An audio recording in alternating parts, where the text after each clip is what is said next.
நீங்க நினைக்கமா எம்ஜிஆர் வசையல்ல 2 சட்டை 2 வேட்டி பட்டாப்படி அன்றவாறு இதுதான் சட்டை எம்ஜிஆர் 1940 ஞாபகம் வச்சுங்க.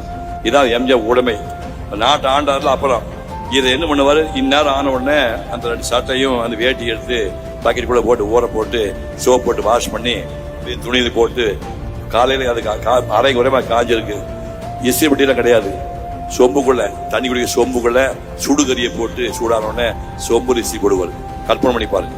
சொம்பு இஸ்திரி போட்டு அந்த துணி எடுத்து போட்டுட்டு அங்கிருந்து நடந்து 3 கிலோமீட்டர் ஸ்டுடியோவுக்கு நியூட்டன் ஸ்டுடியோக்கு நடந்து ஸ்டுடியோ போவார். போயிட்டு ஐயா ஏதாவது வேஷம் இருந்தா ராஜகோரமா இருக்கு, இவ்வளவு அழகா யாரு போயிருப்பான், நீங்க ஏதாவது எக்ஸ்ட்ரா வேஷம் பண்ணலாமா, சாதி பண்ணாங்க. வேஷம் கிடைக்கல, இருக்கிறது 10 ரூபா. நடந்து போயாச்சு. அங்கிருந்து ஓல்டன் ஸ்டுடியோ நடந்து போக முடியாது. ஒரு பஸ் பிடிச்ச போய் இறங்கினாரு. அங்க போயிட்டு வரும்போது ஒரு பையன் நிக்கலாம். அண்ணே என்ன பிரச்சனை, சாப்பிட்டு 3 நாள் ஆச்சு.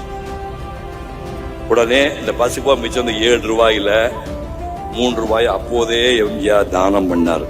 ஞாபகம் வச்சுக்க. சாப்பாட்டுக்கு வழி இல்ல, வேலை கிடையாது, கையில் இருந்த காசுல அந்த 7 ரூபாய் 3 ரூபாய் எம்ஜிஆர் தானம். கொடைப்பட சும்மா வரமாட்டான், அது மனசு வரணும், அங்கேயே வரணும்.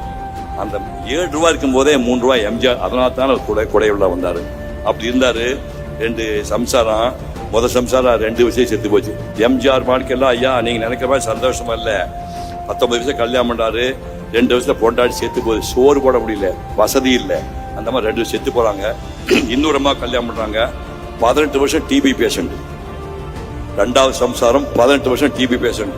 டிபி பேஷண்டோட குடும்பம் நடத்த முடியுமா?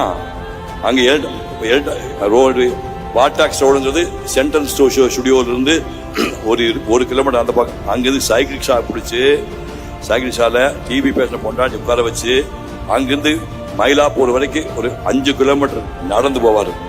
இவர் நடந்து போவாரு, பொண்டாட்டி ரிக்ஷாவில் போறார். அப்படி எல்லாம் போய் வைத்தியமெல்லாம் பார்த்தாரு. இப்படி எல்லாம் போராடி அதுக்கப்புறம் முதல்ல 54ல மலைக்கடன் கிட்டாச்சு, அப்புறம் அலிபாபா கிட்டாச்சு, அப்புறம் மதுரைவேலன் கிட்டாச்சு, எங்க வீட்டு பிள்ளை கிட்டாச்சு, நாடோடி மண் சொந்தமா கிட்டாச்சு. அப்படியே படிப்படியா போய் நாட்டையே பிடிச்சிட்டாரு.